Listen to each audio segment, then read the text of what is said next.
extraordinary what's happened at Celtic over just the last hour or so.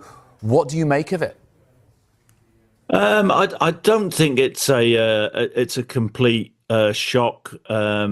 This whole situation and Brendan resigning. I mean, I wrote a column at the weekend, and in that column, talked about, I think, that Brendan, with some of the stuff he's said in the recent past, that he wants out of the club. There's clearly been a breakdown with his relationship with the club hierarchy. It all really stems from before the start of the season, when Brendan went public and was critical about the lack of quality coming into the club, and I think he felt let down by that. Celtic get knocked out of the Champions League qualifier.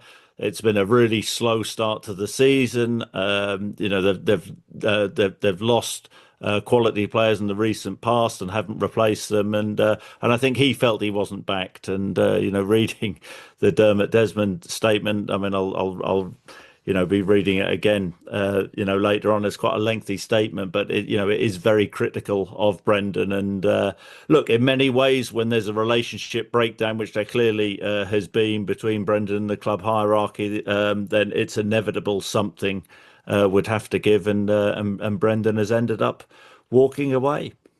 But especially the words that are used in the statement, because it is the most extraordinary element of this story, really. The words such as his conduct, communication in recent months have not reflected the trust and belief in his ability that we had in him leading this club. But then towards the end, his words and actions have been divisive, misleading and self-serving, and they've contributed to a toxic atmosphere and fueled hostility towards members of the executive team and the board. Effectively, Dermot Desmond is pinning all of this, the strain, the tension, the turmoil on one man.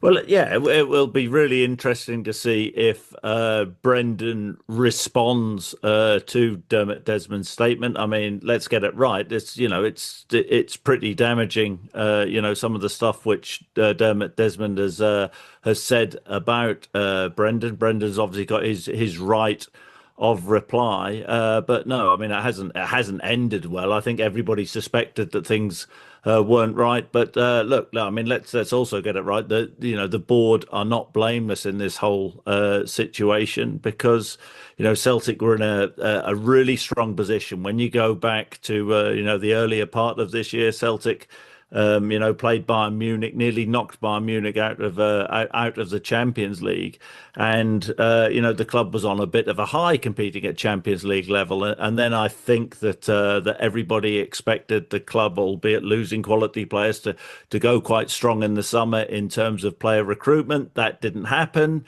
The manager, Brendan Rodgers, was unhappy about that, and the start of the season has been really woeful. And Celtic are in a position where their front line is a shadow of what it once was in the recent past, and 8 points behind Hearts now at the